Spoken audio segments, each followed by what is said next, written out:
Beleza, pessoal. Então, você que está assistindo depois, é, a gente vai iniciar aqui falando sobre cuidados com o corpo, e a gente vai falar de protozooses, e a gente vai falar também de micoses, e no finalzinho, a gente vai dar um breve comentário sobre vacinas, certo? Então, fiquem atentos aí, a gente vai iniciar.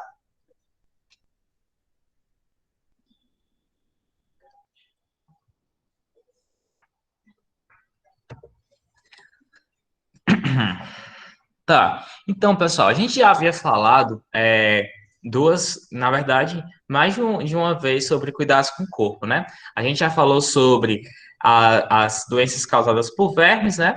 A gente falou sobre doenças causadas por vírus e bactérias.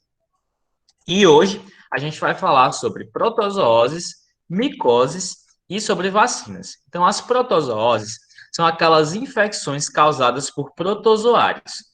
Lembrem, pessoal, que infecção é diferente de doença, certo? As infecções, elas são o ato do parasita, né, infectar o organismo.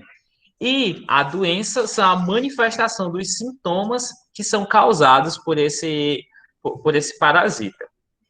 Então, a gente tem aqui a nossa primeira doença, né? Que é a doença de Chagas. Pessoal, a doença de Chagas é uma doença relativamente comum, né? Todo mundo já deve ter ouvido falar na doença de Chagas.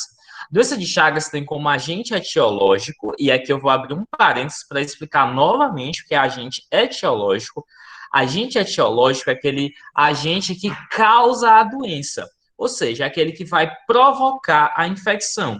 No caso, o agente etiológico da doença de Chagas é um protozoário chamado de Trypanosoma cruzi, certo? Então, o agente etiológico é quem causa de fato a doença ou a infecção. E o vetor da doença de Chagas é um inseto que é hematófago, ou seja, ele se alimenta de sangue e ele é chamado de triatoma, certo? O triatoma, ele é uma espécie de hemíptero, né? Ele é um percevejo. Então, a doença de Chagas, ela tem como principal sintoma a insuficiência cardíaca. O que que acontece aqui na doença de Chagas? Na doença de Chagas, o Trypanosoma cruzi, ele vai ter preferência por se alojar na musculatura do indivíduo, e mais especificamente na musculatura do coração. Então, a musculatura do indivíduo, ela vai começar a crescer, né? Não no bom sentido. A musculatura do coração crescendo vai dificultar o ritmo do coração e vai diminuir também a sua capacidade de bombear sangue para o restante do corpo. Então, quando a pessoa tem a doença de Chagas, o coração dela começa a ficar maior e aí a pessoa vai ter insuficiência cardíaca. O que isso quer dizer? Quer dizer que o coração dela não vai bater de forma suficiente para fazer com que o sangue circule pelo corpo do indivíduo que está com doença de Chagas.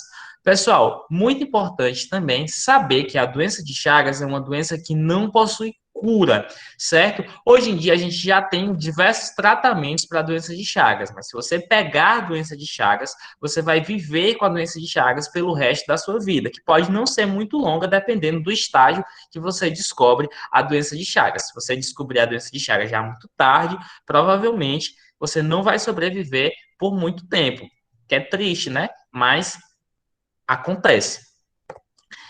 Então, esse daqui que é o famoso triatoma, né? Existem diversas espécies de triatoma que fazem a transmissão do agente etiológico, né? Que no caso é a Trypanosoma cruzi. Então, a doença de Chagas, ela pode ser prevenida. Ela é melhor, nesse caso aqui, a melhor prevenção, pera.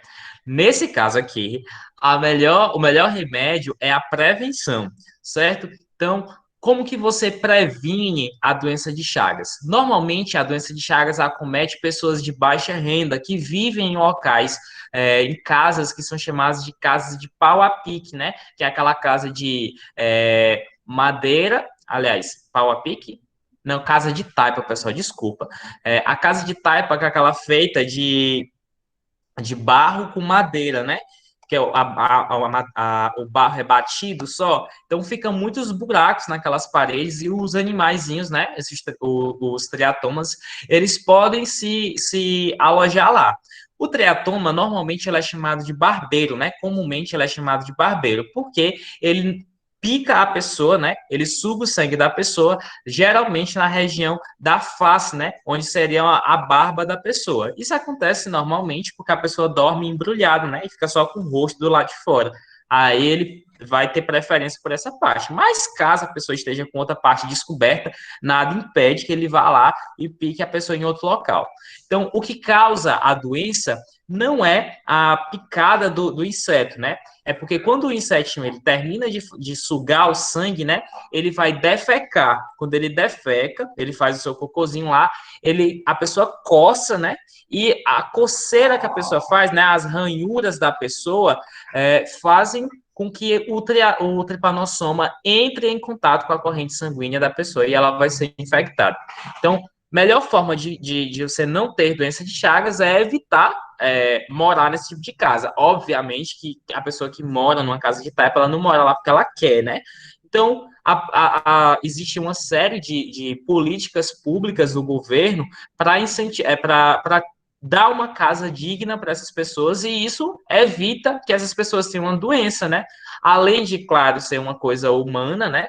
Você dá condições melhores para essa pessoa, também é um caso de saúde pública, já que no nosso sistema de saúde, as pessoas podem usar, o sistema é público, né? As pessoas não pagam para usar, mas o governo tem que colocar dinheiro lá. Então, quanto menos pessoas doentes, menos dinheiro ele vai ter que investir lá para tratar daquela doença.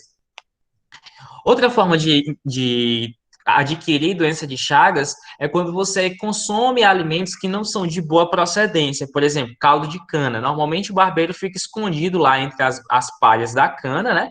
E aí, quando ela é moída, o barbeiro vai ser moído junto. Obviamente, se dentro dele tinha o tripanossoma, você vai consumir o caldo de cana com fezes, besouro não, hemíptero e tripanossoma tudo junto no seu caldo de cana, você vai beber, você vai ser contaminado.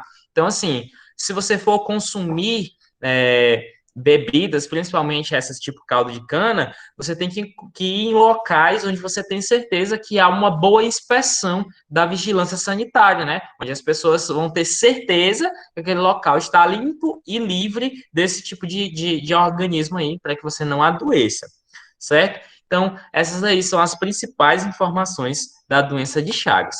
Outra protozoose que a gente tem é a malária, certo?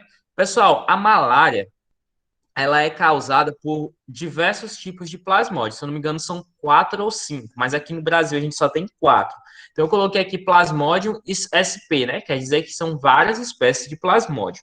Então, o plasmódio, ele é também um protozoário e ele tem preferência por infectar células do nosso sangue, certo? Geralmente as hemácias são as mais afetadas pelo plasmódio. E esse plasmódio aí, ele... Só um minutinho.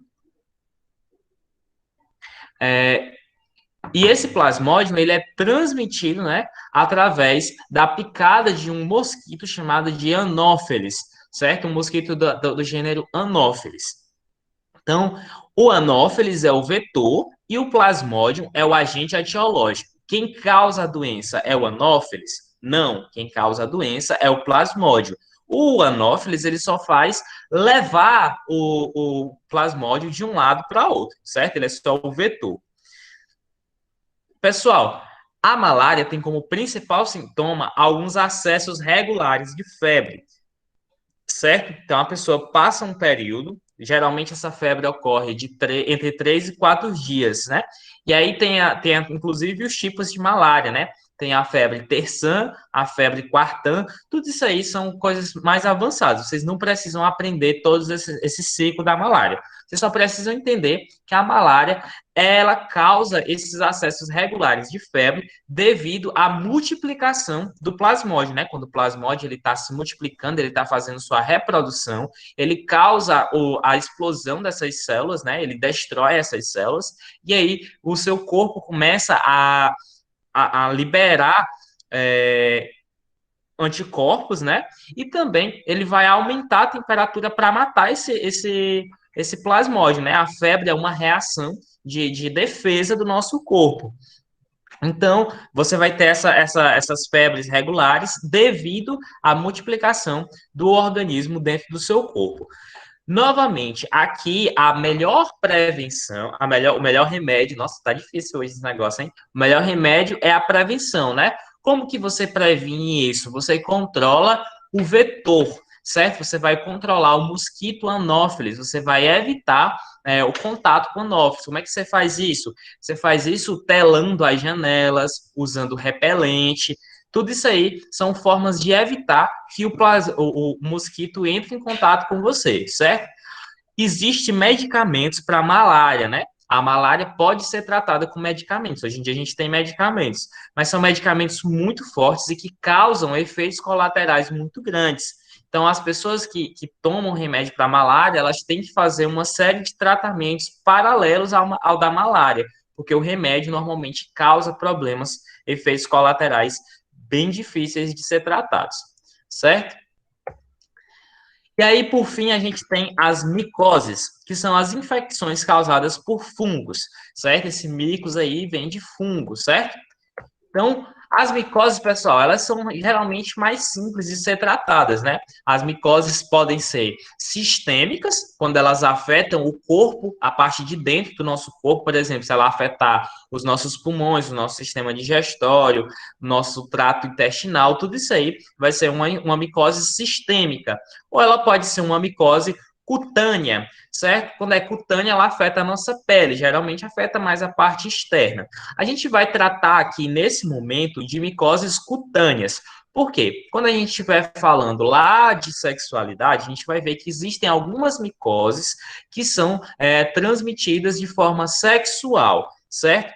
E aí a gente vai se aprofundar lá nessa parte. Aqui, por enquanto, a gente vai falar só das micoses cutâneas, certo? A gente tem aquela coisa que geralmente dá em recém-nascidos, né? Que a gente chama de sapinho. Aquilo ali é uma infecção causada por fungo, né? São fungos que causam aquelas inflamaçõezinhas na boca do recém-nascido, que a gente chama de sapinho. Essa daqui é muito comum em pessoas que realizam atividades esportivas, né? Aí você vai lá, lava o pé, calça o tênis sem enxugar direito o pé. E aí, quando tá com um tempinho, você tá com uma frieira, né? Que o pessoal também chama de pé de atleta. Então, essa infecção aí, ela vai causar uma ferida na sua pele por causa de um fungo, né? Que tá lá. Por que que tá relacionado com isso? Essa coisa de higiene, né? Está relacionado porque os fungos normalmente se reproduzem em ambientes que têm pouca quantidade de luz, ou seja, ambientes escuros e ambientes úmidos, exatamente como fica o seu sapato quando você calça a meia, né? Sem enxugar o pé direito, vai ficar úmido e vai ficar escuro. Então, onde há excesso de umidade e ausência de luz, a gente vai ter aí propensão de criação de fungos, certo? Por fim, a gente tem as vacinas. Pessoal, quando todas as nossas linhas de defesa, elas não funcionam mais, né? Tipo, as nossas linhas de defesa natural não funcionam, a gente tem as vacinas, que é uma linha de defesa artificial contra os micróbios. Então, como é que funcionam as vacinas? As vacinas têm várias formas de serem criadas, né? Mas o método que a gente mais utiliza é pegar o próprio antígeno, né? Que é o agente causador da doença, o organismo causador da doença. A gente vai matar esse microorganismo ou vai atenuar. O que seria essa atenuação? Eu vou deixar ele fraco, né? Eu vou tirar algumas partes dele para que ele fique fraco. E aí ele vai poder entrar no nosso corpo, ele vai ser inoculado no nosso corpo através da injeção, né? Então, você vai lá, injeta a vacina e o seu corpo vai começar a reconhecer aquele antígeno e ele vai começar a produção de anticorpos, certo? Para lutar contra aquele antígeno. Como o antígeno já está morto ou atenuado, ele não vai causar a doença e o seu corpo vai ter tempo para produzir os anticorpos. Agora, algumas observações sobre as vacinas. As vacinas, elas são específicas para cada tipo de doença. Então, se você tomou vacina para gripe, ela só vai te proteger contra a gripe. Não vai te proteger, por exemplo, contra sarampo, contra a rubéola, para essas outras doenças, você precisa tomar a vacina específica para elas. Então, assim, o pessoal fala muito, eu tomei vacina de não sei o que e estou gripado. Se você tomou vacina para combater uma doença específica, ela não vai atuar sobre outra doença. Ela é específica para aquele tipo de doença. Por quê? Porque ela vai estimular a produção de anticorpos. E anticorpos só atuam sobre um determinado antígeno, certo?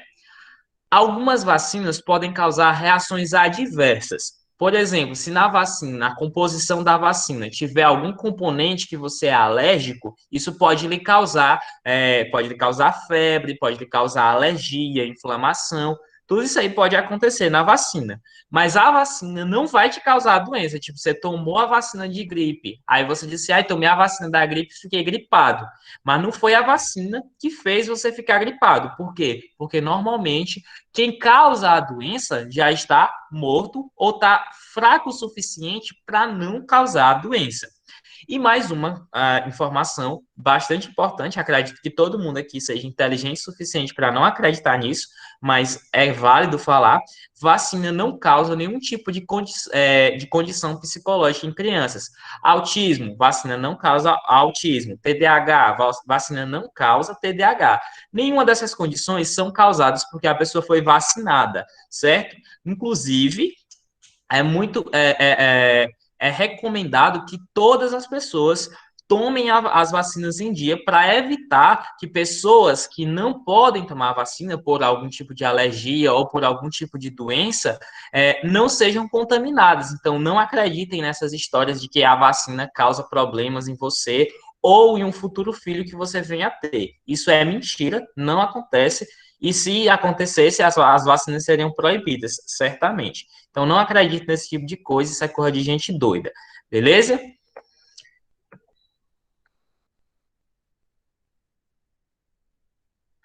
Beleza, pessoal. Alguma dúvida em relação ao que foi apresentado aqui? Não. Não. Super de boa. Beleza, então. Então, pessoal, para você que está assistindo depois, a gente vai ficar por aqui e até a próxima aula. Para você que está aqui na reunião, não saia, porque a gente ainda tem mais coisas para resolver. Então, para quem está assistindo depois, tchau.